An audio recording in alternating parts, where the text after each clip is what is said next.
Hello friend, welcome to Economic Circle, your own study circle. My name is Devendra Kumar. पिछली class में हमने एक नया टॉपिक शुरू किया था, मांग की लोच। हम थ्योरी पढ़ चुके हैं इस चैप्टर की और हम उससे रिलेटेड जितने भी न्यूमेरिकल्स हैं वो आज हम पढ़ेंगे। ठीक है, तो फर्स्ट न्यूमेरिकल है, क्वेश्चन है, एक उपभोक्ता एक वस्तु की 3 रुपये प्रति इकाई पर 40 इकाइयाँ खरीदता है। आगे कहता है कि जब वस्तु की कीमत बढ़कर 4 रुपये प्रति इकाई हो जाती है तो वह वस्तु की 30 इकाई खरीदता है। कहता है कि कुल व्यय विधि द्वारा मांग की कीमत लोच का परिकलन कीजिए।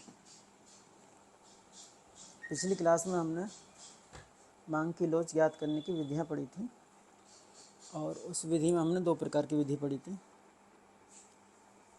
एक विधि थी हमारी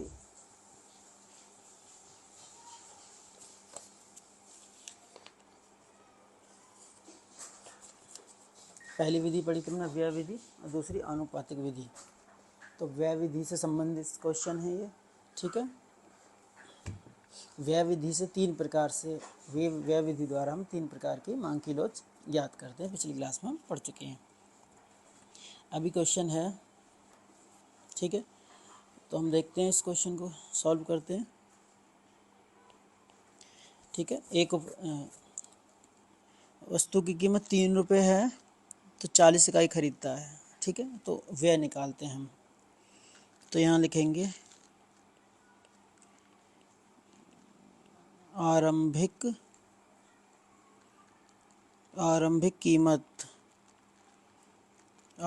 कीमत पर कुल व्यय।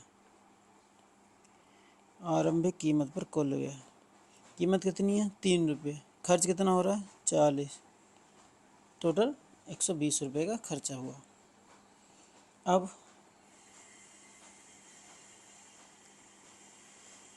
यहाँ दूसरा निकालते हैं, कीमत में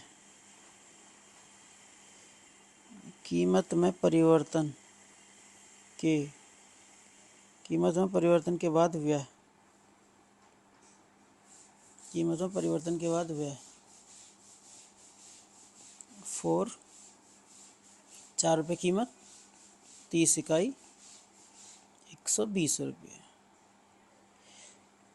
देखो, कीमत में परिवर्तन से पहले व्यय 120 है और बाद में भी 120 है। ठीक है, इसलिए मांग की कीमत लोच क्या हो गई, मांग की कीमत लोच हो गई ED इक्वल टू 1। क्यों? हमने पढ़ा था पिछली क्लास में कि कीमतों परिवर्तन के बाद और कीमतों परिवर्तन से पहले यदि वस्तु पर क्या गया कुल व्यय उतना ही रहता है तो मांग की कीमत लोच 1 होती है, इकाई के बराबर होती है। ठीक है, क्योंकि मांग की कीमत लोच 1 है, इसका कारण है क्योंकि जो कुल व्यय है, क्योंकि कुल व्यय उतना ही है जितना शुरू में था। परिवर्तन से पहले जितना था, परिवर्तन के बाद भी उतना ही है, इसलिए मांग की कीमत लोच ED इक्वल टू 1 हो गई। क्लियर, समझ में आया? ठीक है, अब नेक्स्ट क्वेश्चन है हमारा दूसरा। कहता है कि जब एक वस्तु की कीमत 5 रुपये प्रति इकाई से बढ़कर 6 रुपये प्रति इकाई हो जाती है, जब एक वस्तु की कीमत 5 रुपये प्रति इकाई से बढ़कर 6 रुपये प्रति इकाई हो जाती है तो उसकी मांग 20 इकाई से घटकर 10 इकाई हो जाती है, तो वस्तु पर होने वाले व्यय की तुलना कर यह निर्धारण कीजिए कि मांग की लोचदार है या बेलोचदार है। ठीक है,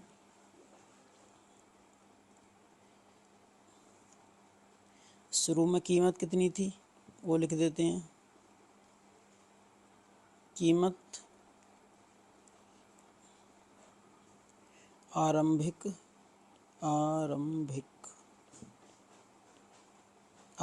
कीमत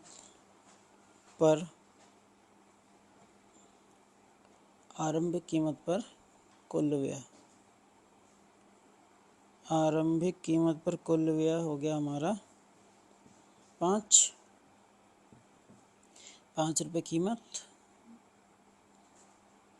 और मांग कितनी हो रही है 20 इकाइयों की, तो 20 पंजे 100 रुपये कुल व्यय। ठीक है।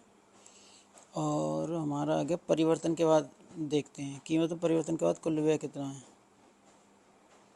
परिवर्तन के बाद कुल व्यय, तो कीमत 5 से बढ़कर हो गई 6 और इकाई होगी 10, तो 6 धाम 60 रुपये। ठीक है।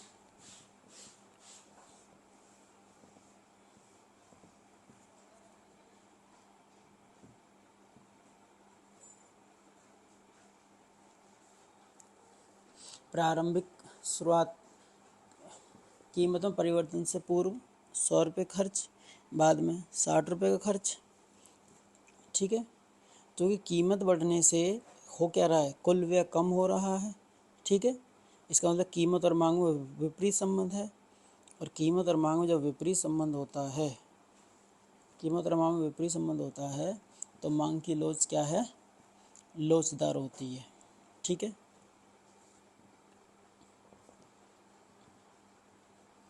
तो कहेंगे यहाँ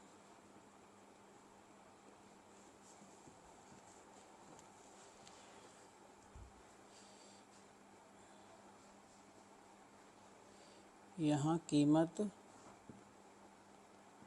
बढ़ने से हो क्या रहा है, यहाँ कीमत बढ़ने से कुल व्यय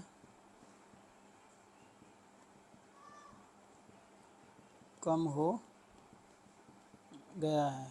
कुल व्यय क्या हो गया, कम हो गया है। इसलिए मांग की जो लोच है, मांग की लोच क्या है, इसलिए मांग की लोच लोचदार है। उसने पूछा था मांग की लोच लोचदार है या बेलोचदार है, तो मांग की लोच क्या है, लोचदार है यहाँ पर। ठीक। नेक्स्ट क्वेश्चन है हमारा व्यय विधि से ही।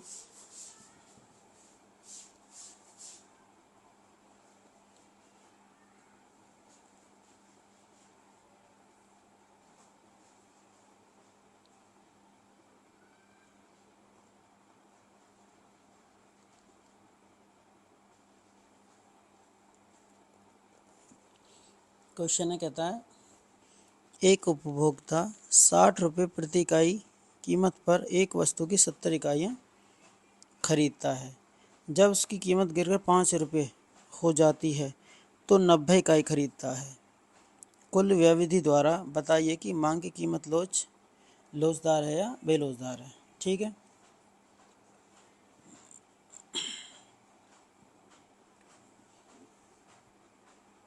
कीमत लिखते हैं,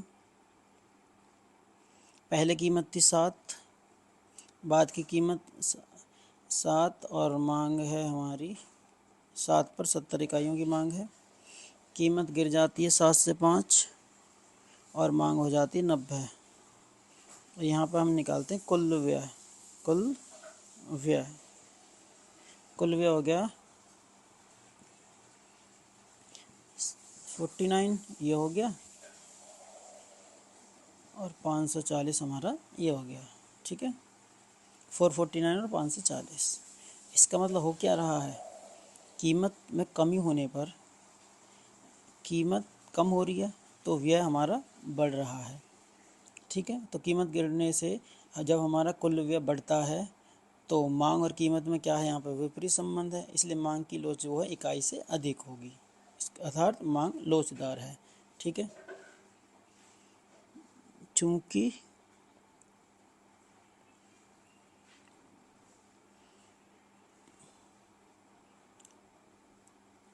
चूंकि कीमत चूंकि कीमत गिरने चूंकि कीमत गिरने से चूंकि कीमत गिरने से कुल व्यय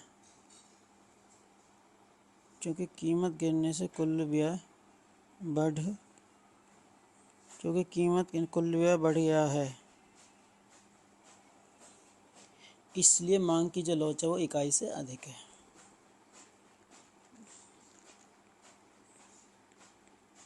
इसलिए मांग की कीमत लोच क्या है, इकाई से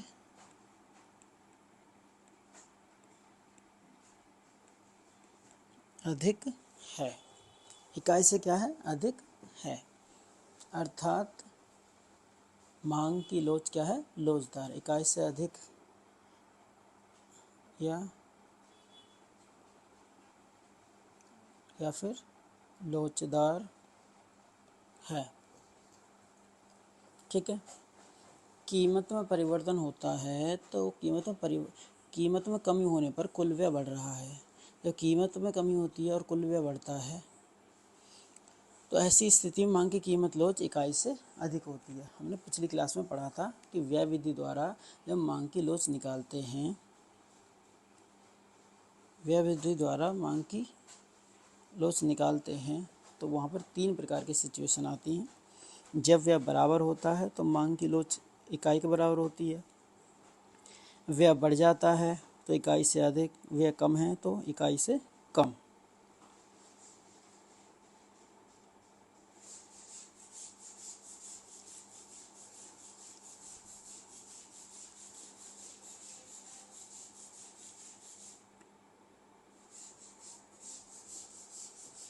व्यय विधि से एक लास्ट क्वेश्चन देखते हैं।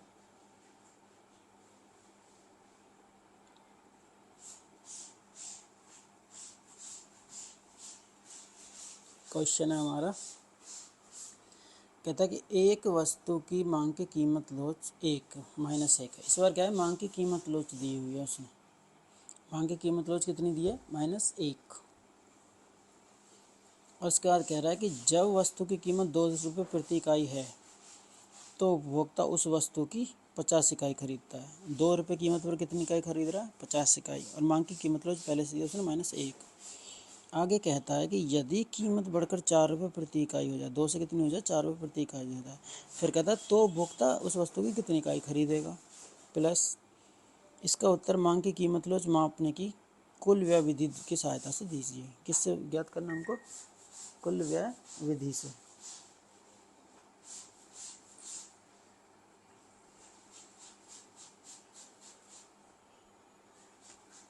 कुल व्यय विधि से।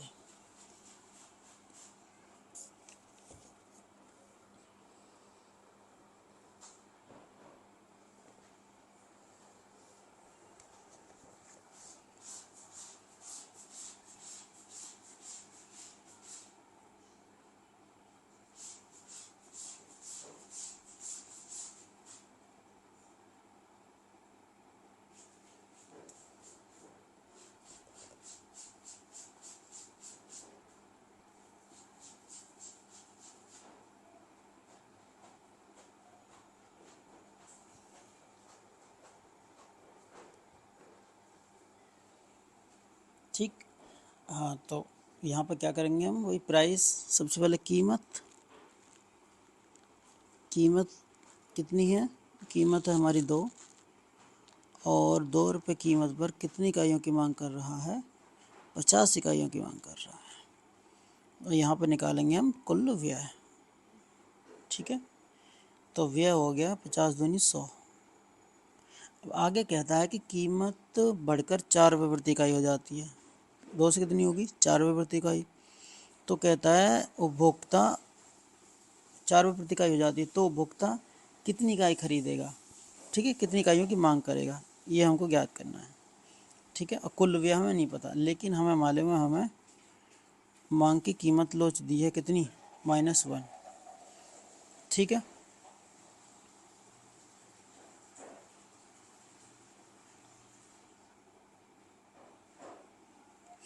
आपने पढ़ा था कि जब मांग की कीमत लोच इकाई के बराबर होती है तो वस्तु पर किया जाने वाला जो कुल व्यय है उसमें कोई परिवर्तन नहीं होता। जब उसमें परिवर्तन नहीं होगा इसका मतलब व्यय तो 100 ही रहेगा, क्योंकि मांग की कीमत लोच -1 है। -1 क्योंकि मांग की कीमत लोच के साथ माइनस का साइन आता है, इसलिए हम यहाँ पे बोल सकते हैं कि ईडी कितना है हमारे पास, 1 है। तो ईडी 1 होने पर कुल व्यय इतना ही रहेगा। जब कुल व्यय उतना ही रहेगा तो मांग कितनी हो जाएगी भाई, यहाँ पर कितना आना चाहिए कि आपका 100 आए, ठीक है। तो 25, क्योंकि 4 से काटेंगे 100 को तो 25। इस क्रम में वस्तु की कीमत थी 2 रुपये, 2 रुपये पर मांग थी 50, कुल व्यय हो गया 100, कीमत 4, मांग 25, तभी तो यहाँ पर 100 आएगा, ठीक है। तो पूछा तो उसने उपभोक्ता कितनी इकाई खरीदेगा, ठीक है, तो आंसर क्या हो गया, 100 इकाई खरीदेगा। कितना वस्तु की तो उपभोक्ता उस वस्तु की कितनी इकाई खरीदेगा, इकाई होगी हमारी 25 इकाई, ठीक है। कितनी इकाई खरीदेगा, 25 इकाई खरीदेगा। क्योंकि मांग की कीमत लो 1 होने पर जो कुल व्यय है वो कितना है, 100 ही है, इसलिए, ठीक है। इसलिए लिख देंगे, इसलिए उपभोक्ता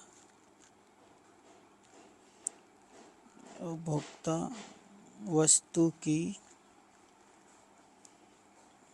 25 100/4 25 इकाइयाँ 25 इकाइयाँ खरीदेगा।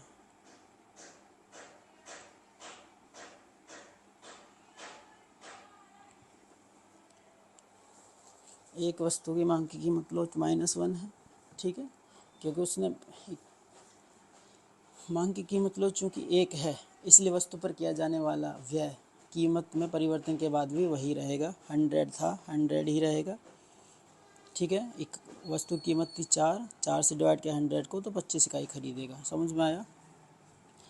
तो व्यय विधि द्वारा हमारे पास व्यय विधि से हमने क्वेश्चन किए, 4 क्वेश्चन किए हमने, ठीक है। एक न्यूमेरिकल ज़रूर आता है पेपर में, ठीक है, 3 से 4 नंबर का। हमारे पास 2 विधि हैं, एक व्यय विधि है, एक प्रतिशत विधि है, जिसे हम आनुपातिक विधि भी कहते हैं। तो हमने व्यय विधि से निकाले क्वेश्चन, ठीक है, ठीक। अब हम आनुपातिक विधि से न्यूमेरिकल करते हैं। जब हम आनुपातिक विधि से निकालते हैं तो प्रतिशत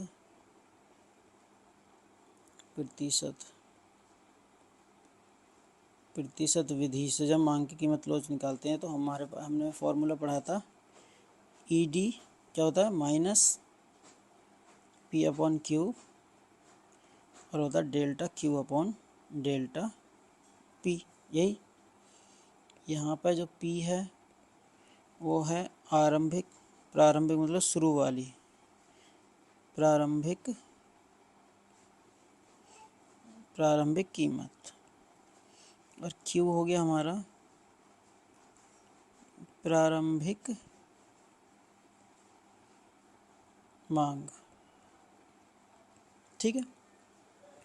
और यहाँ पर डेल्टा Q हो गया हमारा Q1 - Q, मतलब नई मांग जो होगी, नई मांग माइनस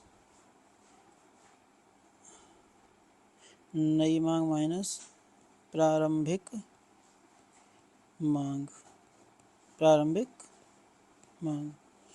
और यहाँ पर हमारा डेल्टा P निकालेंगे, P1 - P,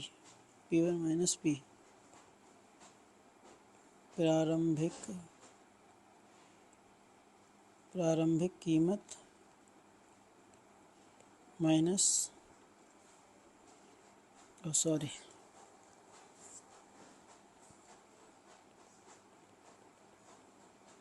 नई कीमत होगी ना, नई कीमत जो भी चेंज के बाद नई कीमत आएगी, नई कीमत में से माइनस कर देंगे प्रारंभिक कीमत को, प्रारंभिक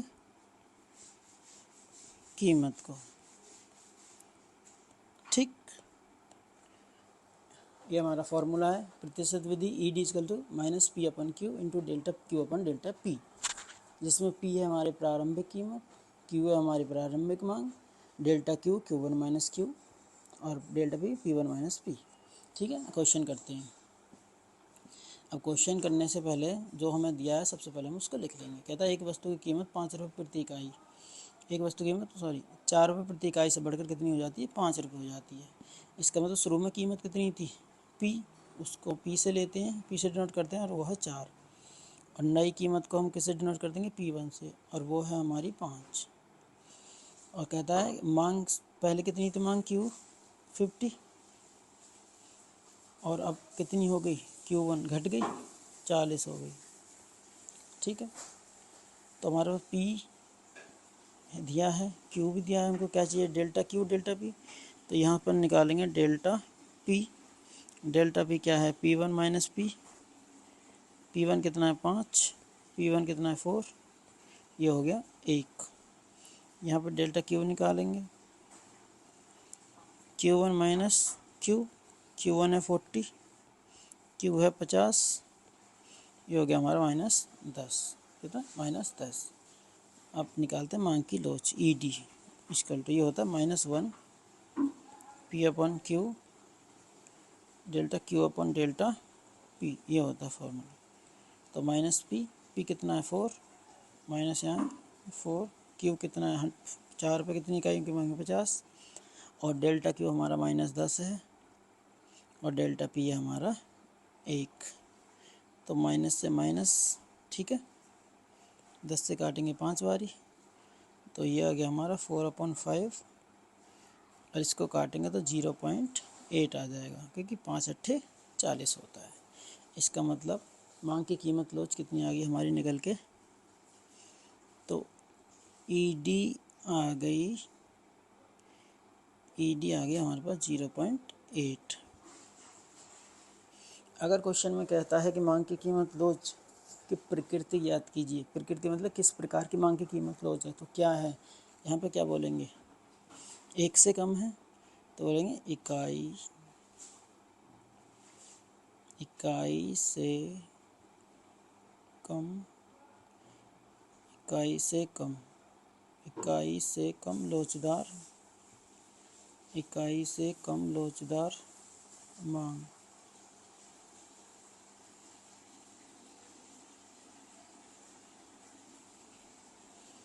इकाई से कम लोचदार मांग।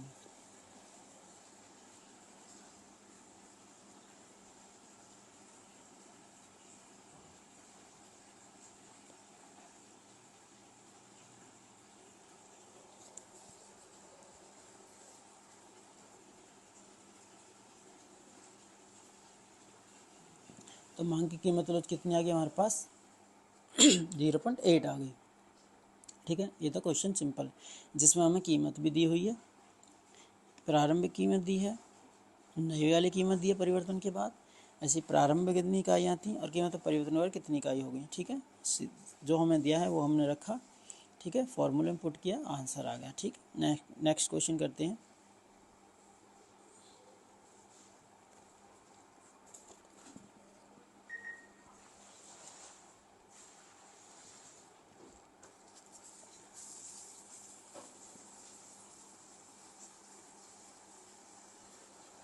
देखो, प्रतिशत विधि से जब हम मांग की लोच निकालते हैं, प्रतिशत विधि से जब हम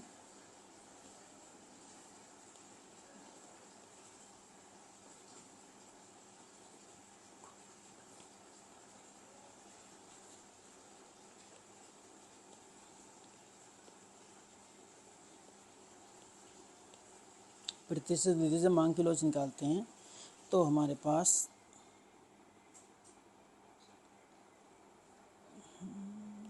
क्वेश्चन है हमारा,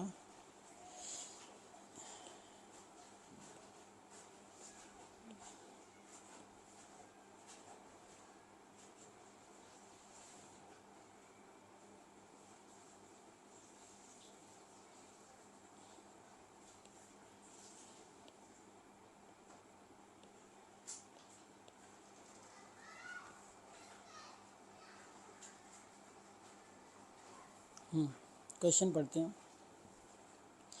कहता है एक वस्तु की कीमत 10 रुपये प्रति इकाई होने पर एक उपभोक्ता उस वस्तु की 20 इकाइयाँ खरीदता है। कीमत है 10 और वस्तु कितनी इकाई खरीद रहा है? 20। आगे कहता है कि कीमत 10% गिरने पर कीमत कितनी गिर रही है? 10% गिर रही है। इस बार कीमत प्रतिशत में दी है। कीमत गिरने पर मांग बढ़कर 22 हो जाती है। पहले बार कितनी थी? 20, अब होगी 22। कहता है मांग की कीमत लोच ज्ञात कीजिए। मांग की कीमत लोच ज्ञात कीजिए।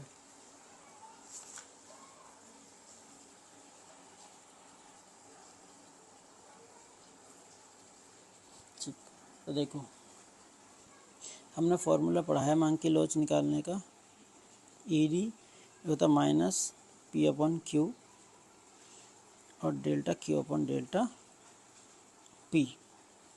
ठीक, ये तो तब है जब हमें प्रारंभिक कीमत दी है और बाद की कीमत दी है, प्रारंभिक मात्रा दी है, बाद की मात्रा दी है। लेकिन यहाँ पर उसने उस तरीके कहता है कीमत में कितना कीमत में परिवर्तन हुआ ये नहीं बता रहा है, वो प्रतिशत में बता रहा है। और जब प्रतिशत में बताए तो हम इस फॉर्मूले को इस तरीके से और लिख सकते हैं।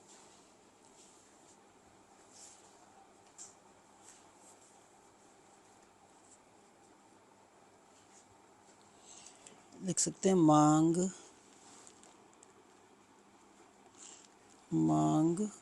में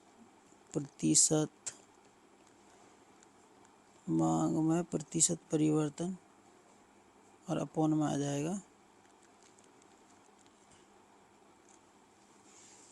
कीमत में प्रतिशत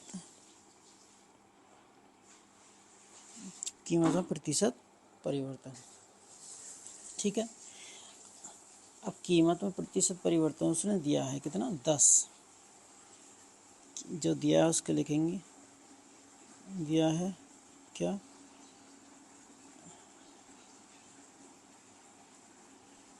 कीमत में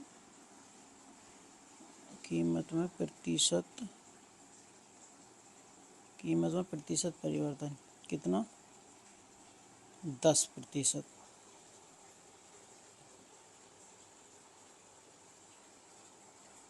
ठीक है, हम निकालेंगे मांग में प्रतिशत परिवर्तन कितना है। हम निकालते हैं मांग में प्रतिशत परिवर्तन। ठीक है, मांग में प्रतिशत परिवर्तन। इसके लिए हम क्या करेंगे? हम देखेंगे कि शुरुआत में कितनी की वही P1 माइनस P, सॉरी ये मांग की बात कर रहा था, Q आएगा। क्वांटिटी देखेंगे, जब हम परसेंटेज में निकालते हैं तो आधार लेते हैं शुरुआत में कितनी क्वांटिटी थी तो Q, और ऊपर लेते हैं नई और पुरानी का अंतर इनटू में 100। तो Q1 माइनस Q अपन Q इंटू 100। तो Q शुरुआत में कितनी कीमत थी? 20 इकाइयों की मांग की जा रही थी और बाद में कितनी हो गई? 22 हो गई। तो 22 माइनस 20 इंटू में 100। ठीक है, तो 20 से 5 काटा और यहाँ पर 2 आएगा, 2 पंजे 10। तो ये आ गया हमारा 10%। ठीक है, अब यहाँ पर मांग की लोच निकालेंगे। ईडी इक्वल टू क्या है? फॉर्मूला क्या होता है? मांग में प्रतिशत परिवर्तन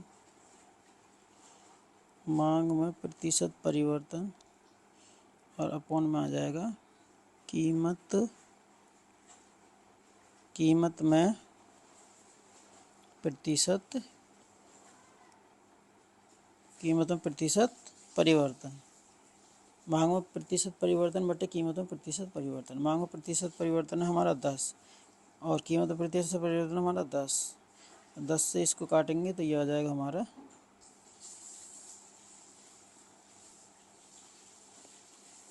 1। इसलिए ईडी हमारा कितना हो गया? 1। यही हमारा आंसर है, यही पूछा था उसने। मांग की लोच क्या होगी, तो मांग की लोच आ गई हमारी 1। जब हमें प्रतिशत में कीमत का बढ़ना या मांग का बढ़ना प्रतिशत में दिया हो तो हम फॉर्मूला इसका यूज़ करेंगे, मांग में प्रतिशत परिवर्तन बटे कीमत में प्रतिशत परिवर्तन। और जब हमें चीज़ें क्वांटिटी में दी हैं, संख्याओं में, तो हम यूज़ करेंगे इसका, E D equal to minus P upon Q delta Q upon delta P. वही फॉर्मूला है, बस उसको उस तरीके से लिख दिया गया है। ठीक है, नेक्स्ट क्वेश्चन है हमारा, और क्वेश्चन है कि एक वस्तु की कीमत 10% गिर जाने से इसकी मांग 100 इकाई से बढ़कर 120 इकाई हो जाती है, मांग की लोच ज्ञात कीजिए। ठीक है, तो सबसे पहले हमें क्या दिया है, एक वस्तु की कीमत 10 रुपये गिर जाने पर, मतलब कीमत में प्रतिशत परिवर्तन दिया है। ठीक है, क्या लिखा है, कीमत में प्रतिशत परिवर्तन, कीमत में प्रतिशत परिवर्तन दिया है कितना, 10%। कीमत में प्रतिशत परिवर्तन कितना, 10%। और हमें मांग में प्रतिशत परिवर्तन निकालना है, तो निकालेंगे हम मांग में प्रतिशत परिवर्तन। मांग में प्रतिशत परिवर्तन निकालेंगे, इसके लिए क्या करेंगे, प्रारंभिक इकाई 100, नई में से पुरानी माइनस करेंगे, इनटू में 100। ठीक है, 100 से 100, ये आ गया हमारा 20%। ठीक है, फॉर्मूले में पुट कर देंगे। ठीक है, मांग की लोच निकालेंगे, तो मांग की लोच क्या होती है, मांग में प्रतिशत परिवर्तन कितना, 20, और कीमत में प्रतिशत परिवर्तन कितना, 10 इक्वल टू 2। ठीक है, इसलिए हमारी जो ई डी है वो आ गई 2। समझ में आया, सिंपल क्वेश्चन है। ठीक है, एक चीज़ दी उसने, दूसरी हमें निकालने आता है, बस फॉर्मूला पुट करना और हम आंसर निकाल लेंगे। ओके, फोर्थ क्वेश्चन है हमारे पास इसी का,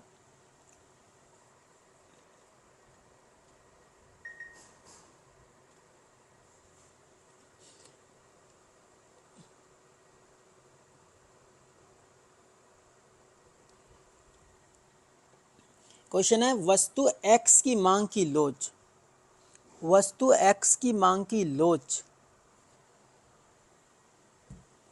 वस्तु y की मांग की लोच से दुगनी है। वस्तु x की मांग की लोच वस्तु y की मांग की लोच से दुगनी है। वस्तु x की कीमत 5% गिर जाती है, जबकि वस्तु y की कीमत 5% बढ़ जाती है। ऐसा होने से वस्तु x तथा y की मात्रा में कितने कितने प्रतिशत परिवर्तन होगा, कितने कितने प्रतिशत परिवर्तन होगा। ठीक है, सिंपल सा है।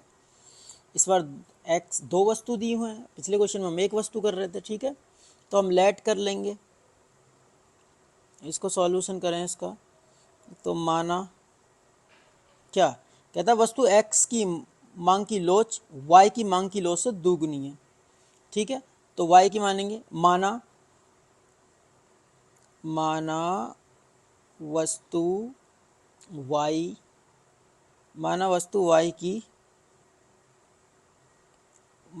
y की मांग की लोच इक्वल टू 1। इसलिए वस्तु x की मांग की लोच कितनी हो जाएगी, वस्तु x की मांग की लोच हो जाएगी 2। ठीक है, क्लियर। इसकी मान ली 1 और इसकी मान ली हमने 2। ठीक है, क्योंकि वो कहता है उसकी दुगनी है, तो बस मांग की लोच निकालेंगे। क्या निकालना है, मांग में प्रतिशत परिवर्तन निकालना है।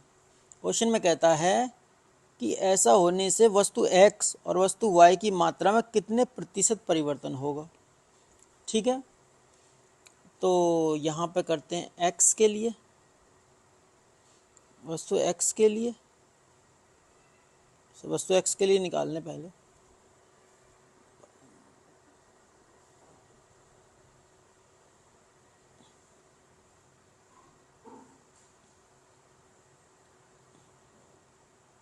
वस्तु x के लिए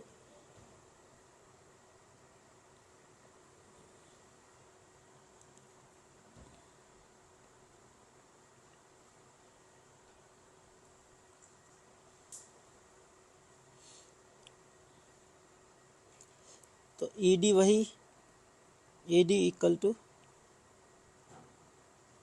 मांग में प्रतिशत परिवर्तन, मांग में प्रतिशत परिवर्तन, और वही अपॉन कीमत में प्रतिशत परिवर्तन, कीमत में प्रतिशत, कीमत में प्रतिशत परिवर्तन। देखो ईडी कितना है, एक्स के लिए निकालें तो 2, और मांग में प्रतिशत परिवर्तन हमें निकालना है, मांग में प्रतिशत परिवर्तन, ये हमको ये हमको निकालना है। और नीचे कीमत में प्रतिशत परिवर्तन क्वेश्चन में दिया हुआ है, कीमत में प्रतिशत, एक्स की कीमत कितने की प्रतिशत गिर रही है, 5, तो भैया 5 नीचे ले लेंगे, मल्टीप्लाई कर दो क्रॉस, इसलिए यहाँ पर आ जाएगा मांग में प्रतिशत, मांग में प्रतिशत परिवर्तन इक्वल टू 10। ठीक है, y के लिए निकाल लेंगे, वस्तु y के लिए सेम यही चीज़ें, तो ईडी हो जाएगा। तो अगर हम यहाँ पर निकालें ईडी, तो ईडी इसका कितना है 1, और वही मांग में प्रतिशत, मांग में प्रतिशत परिवर्तन और कीमत में प्रतिशत परिवर्तन, कीमत में प्रतिशत परिवर्तन कितना है, मांग में प्रतिशत परिवर्तन और कीमत में प्रतिशत परिवर्तन यहाँ पर भी दिया हुआ है, ये 5% बढ़ रही है, ये भी 5%, तो बढ़ना या घटना हम तो परिवर्तन निकाल रहे हैं, यहाँ पर परिवर्तन है 10, और यहाँ पर भी सेम कितना आ जाएगा, नहीं, मांग में प्रतिशत परिवर्तन 5 × 1, 5 आ जाएगा। ठीक है, तो यहाँ पे ईडी आ गया, सॉरी ईडी नहीं, ईडी तो दिया है, ईडी तो 1 था, तो हमारे यहाँ पर मांग में प्रतिशत परिवर्तन कितना आ गया 5, और यहाँ पर वाई एक्स के लिए 10 और वाई के लिए आ गया हमारा 5। ठीक है, समझ में आया। नेक्स्ट क्वेश्चन करते हैं। देखो यहाँ पर क्वेश्चन है हमारा, कहता है कि 4 रुपये प्रति इकाई की कीमत पर, कीमत कितनी, 4 रुपये प्रति इकाई, एक उपभोक्ता वस्तु की 50 इकाइयाँ खरीदता है, कीमत 4 इकाई कितनी कर रहा है, 50 इकाइयों की मांग कर रहा है, और कहता है मांग की कीमत लोच -2 है। देखो क्वेश्चन में क्या करता है कि कभी मांग की कीमत लोच निकालने को बोलेगा, कभी क्वांटिटी निकालने को बोलेगा, कभी प्राइस बोलेगा, आपसे कुछ भी पूछ सकता है, कुछ भी दे के आपसे। ठीक है, तो कहता है 3 रुपये प्रति इकाई कीमत पर उपभोक्ता कितनी इकाई खरीदेगा। ठीक है, तो पहले जो दिया है हम लिख लेंगे एक बारी। तो हमें प्रारंभिक प्राइस दिया है कितना 4, और प्रारंभिक क्वांटिटी दी है Q 50, मांग की कीमत लोच, और फिर कहता है 3 रुपये प्रति इकाई कीमत पर, इसका मतलब नई वाली कीमत दे रखी है इसने 3। अब कहता है नई क्वांटिटी ये निकालना है हमको Q1, और हमको ईडी दे रखा है कितना -2, मांग की कीमत लोच कितनी दी है -2। ठीक है, मांग की कीमत लोच हमें दी है -2, ये चीज़ें हमें दी हैं, हमको निकालना है Q1। ठीक है, ये हमको निकालना है। फॉर्मूला क्या है हमारे पास, फॉर्मूला है हमारे पास ईडी इक्वल टू -P/Q और डेल्टा Q/डेल्टा P। क्लियर। अब हमें P डेल्टा, हाँ हम यहाँ से निकालेंगे, डेल्टा P निकालना है एक तो हमको, तो तो डेल्टा पी है हमारा कितना, P1 माइनस पी, ये होता है 3 माइनस 4 माइनस 1, और डेल्टा क्यूब Q1 माइनस 50, इसको यूं ही रखेंगे। क्लियर, फॉर्मूले में पुट करेंगे। एक चीज़ ध्यान रखना कि जब भी हमें मांग किलोज अगर माइनस में दी हुई है तो फिर हम फॉर्मूले में यहाँ पर माइनस, फॉर्मूला तो पुट करेंगे माइनस आता है, लेकिन एक्चुअल में हम आगे नहीं ऐड करेंगे, क्योंकि जब उसने मांग किलोज निकाली होगी, ये उसने मांग किलोज निकाली है, डेटा ले रखा होगा, तो उसने माइनस लगाया होगा, हम दोबारा से माइनस नहीं लगाएंगे।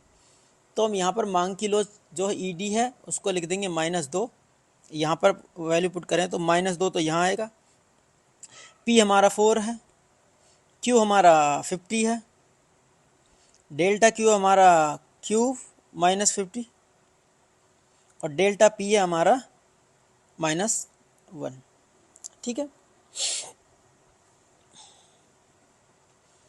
यहाँ पर ये माइनस से माइनस हट गया। ठीक है, सामने इक्वल होते हैं तो हट जाते हैं। अब बस इक्वेशन सॉल्व करनी है और हमारा आंसर। ठीक है, तो इक्वेशन सॉल्व करते हैं हम। इससे ठीक है, 50 को इधर ले आते हैं, ये हो गया हमारा 100। ठीक है, 100 क्योंकि मल्टीप्लाई है एक का,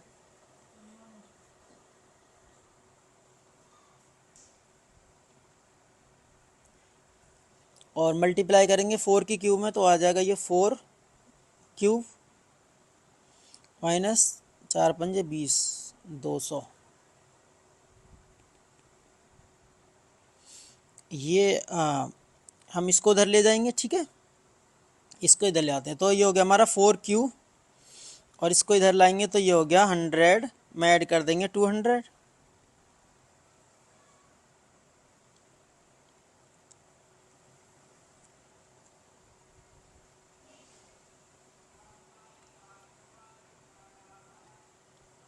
हंड्रेड में कितना ऐड किया हमने, 200। तो क्यूब होगा हमारा 300/4, तो 4 सत्ते 28 और 4 पंजे 20।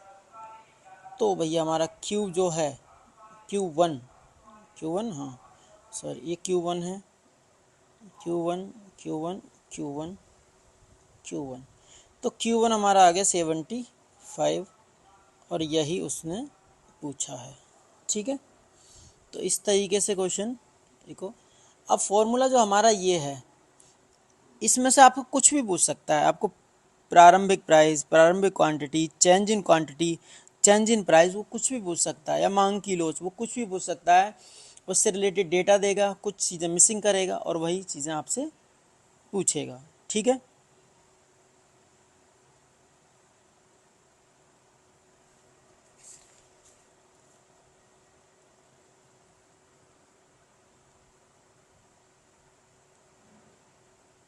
समझ में आया। ठीक है, नेक्स्ट क्वेश्चन है हमारा, कहता है एक वस्तु की कीमत 10 रुपये प्रति, एक वस्तु की कीमत 10 रुपये प्रति इकाई से बढ़कर 11 रुपये प्रति इकाई हो जाती है, कीमत में वृद्धि हुई। कहता है परिणाम स्वरूप उस वस्तु की मांग गिर जाती है। भाई मांग तो गिरेगी जब कीमत बढ़ेगी। तो कहता है मांग की कीमत लोच ज्ञात कीजिए, मांग की कीमत लोच ज्ञात कीजिए।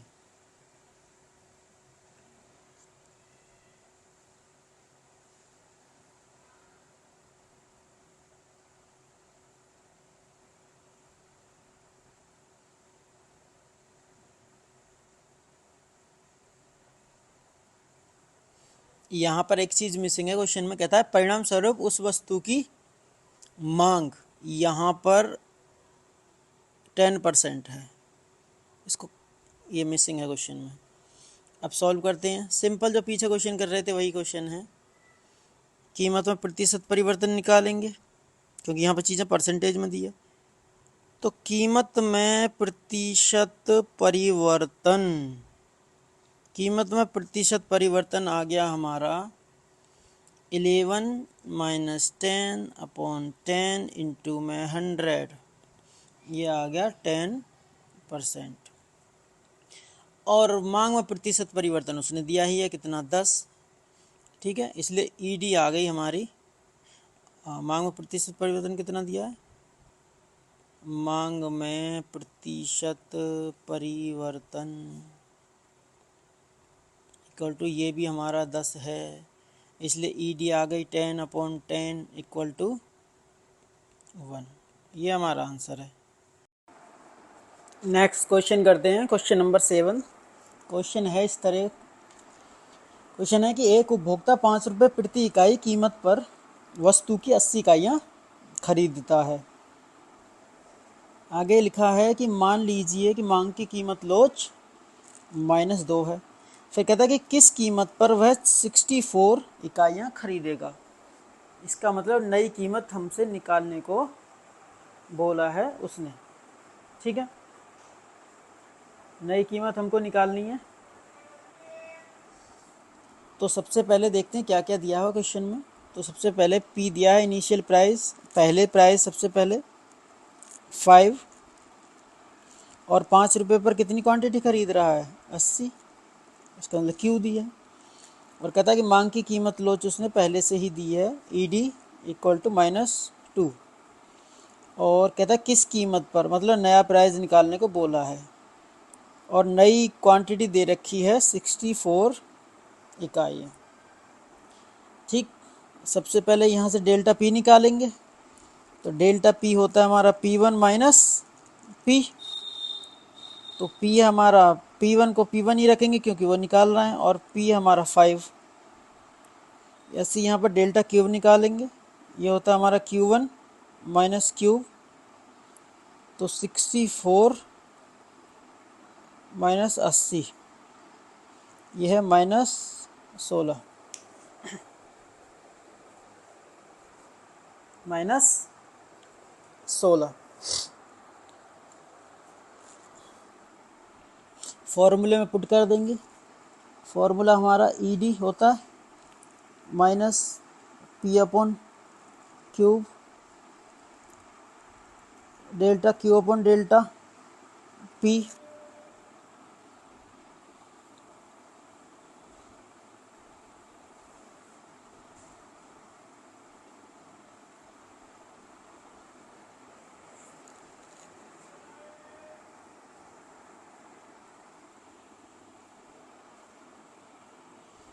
तो ईडी -2 दिया है क्योंकि मांग की कीमत लोच माइनस में दी है। फॉर्मूले में तो लिखेंगे हम, यहाँ पर फॉर्मूला तो हमारा ये बनता है, लेकिन आगे हम नहीं लिखेंगे क्योंकि माइनस तो पहले से ही उसने मांग की कीमत लोच माइनस में दी है। और P है हमारा यहाँ पर 5, Q है हमारा 80,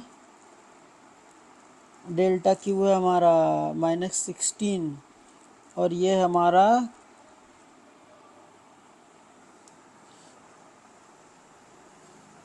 डेल्टा P हमें दिया हुआ है P1 माइनस 5। 16 से काटेंगे 5 बारी और 5 से काटेंगे 1 बार। ठीक है, और ये माइनस से माइनस यहाँ कट जाएगा। तो ये हमारा बचेगा, यहाँ पर 2 बचा, ऊपर 1 बचा, और ये बचा हमारा P1 माइनस 5। ठीक है, क्रॉस मल्टीप्लाई कर देंगे एक नीचे मान के। तो ये होगा हमारा 2P1 माइनस 5 इक्वल टू 1। ये आएगा 2P1 equal to, oh sorry, multiply करनी थी पीछे।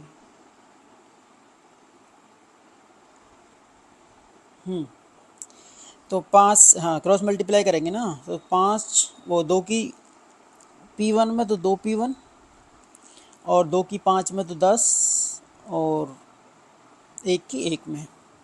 फिर ये आएगा 2P1, 10 को उधर ले जाएंगे तो प्लस का हो जाएगा, 1 और 10 11। तो P1 आ जाएगा हमारा 11/2 इक्वल टू 5.5। ठीक है, इसलिए उसने नई कीमत पूछी थी, तो P1 हो गया हमारा 5.5। ठीक है, क्वेश्चन में पूछा था कि किस कीमत पर वो 64 इकाइयाँ खरीदेगा, तो 5.5 रुपये पर वह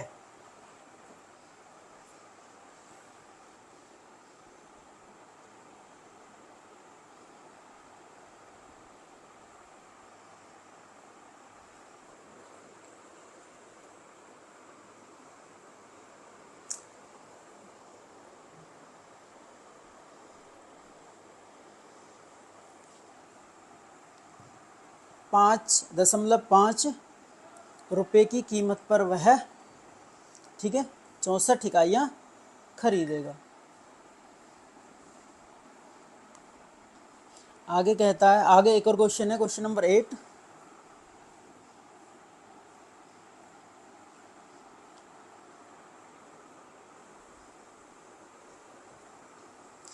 कहता है एक वस्तु की कीमत 10% कम होने से उसकी मांग की मात्रा 40 इकाई से बढ़कर 450 इकाई हो जाती है। कीमत में कमी होती है तो हमने क्या बोला, कीमत में कमी होती है तो मांग बढ़ती है, ये मांग का नियम कहता है। वैसे ही हो रहा है। कहता है इसकी मांग की कीमत लॉज ज्ञात कीजिए। मांग की कीमत लॉज ज्ञात की है। तो देखो यहाँ पर इस तरह के क्वेश्चन में पीछे भी क्या था, जब परसेंटेज में दी है तो हम लिखेंगे कीमत में प्रतिशत परिवर्तन हमें दिया है, वो लिखेंगे सबसे पहले। कीमत में प्रतिशत परिवर्तन ये दिया है 10%। ठीक है, तो हम यहाँ पर निकालेंगे मांग में प्रतिशत परिवर्तन। मांग में प्रतिशत परिवर्तन हम निकालेंगे, और वो क्या होता है, नई कीमत में से पुरानी वाली कीमत को माइनस करेंगे और पुरानी वाली कीमत को नीचे रखेंगे, क्योंकि आधार को हम नीचे रखते हैं, कंपैरिजन कर रहे हैं। तो ये आएगा हमारा 450 माइनस 400, और नीचे हम लेंगे कितना, 400 अपॉन में इनटू में 100, ऊपर 50, ये कटा 4 बार बटे 4। ठीक है,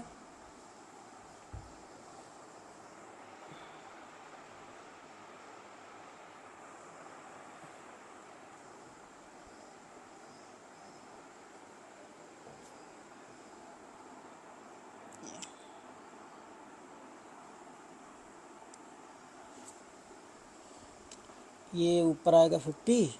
ठीक है, और ये 4 बार ही कटा। ठीक है,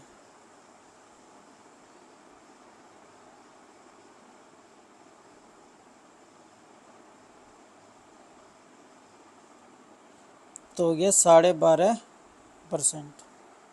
ठीक है, तो ईडी निकालेंगे हम।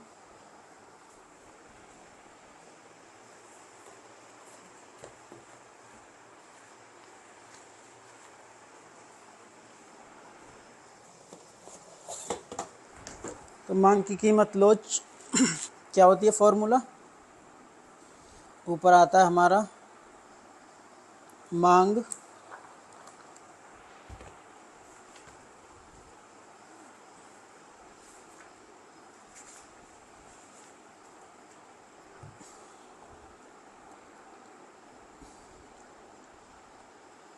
मांग में प्रतिशत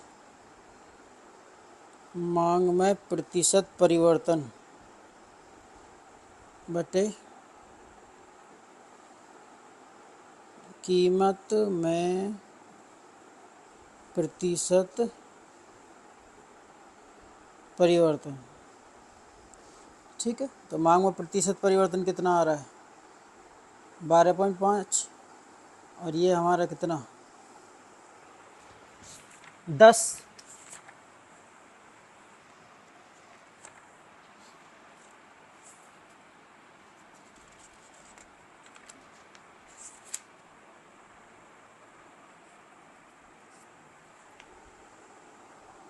ठीक है, इसको सॉल्व करेंगे तो ये आ जाएगा 1.25। तो ईडी आ जाएगा हमारा 1.25। ठीक है, तो मांग की कीमत लॉस से संबंधित जितने भी क्वेश्चन थे, जितने भी वैरायटी 2 प्रकार की थी हमारी, ठीक है, क्वेश्चन हम सभी कर चुके हैं। व्यय विधि से क्वेश्चन निकाले थे हमने, ठीक है, फिर प्रतिशत विधि से हमने क्वेश्चन निकाले, ठीक है। तो इस चैप्टर में इतना ही है। हमने मांग वाला चैप्टर पढ़ चुके हैं, मांग की कीमत लोच वाला भी चैप्टर पढ़ चुके हैं, ठीक है। कंप्लीटली क्वेश्चन हम कर चुके हैं, ठीक। तो इस आज की क्लास में बस इतना ही है। नेक्स्ट क्लास में हम नया चैप्टर शुरू करेंगे, ठीक है।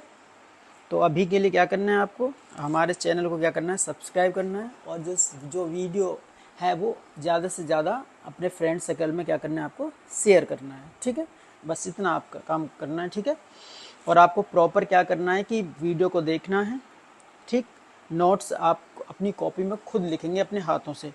इसका फ़ायदा ये होगा कि आप जैसे लिखेंगे वैसे वैसे आपको वो चीज़ें याद होती चली जाएंगी। ये नहीं कि वीडियो देख रहे हैं बस, वीडियो देखने से इतना याद नहीं होता, ठीक है। आपको प्रॉपर नोट्स बनाने हैं, अपने हाथों से लिखने हैं कॉपी पर, ठीक। ठीक, तो आज के लिए बस इतना ही, ठीक। Thank you.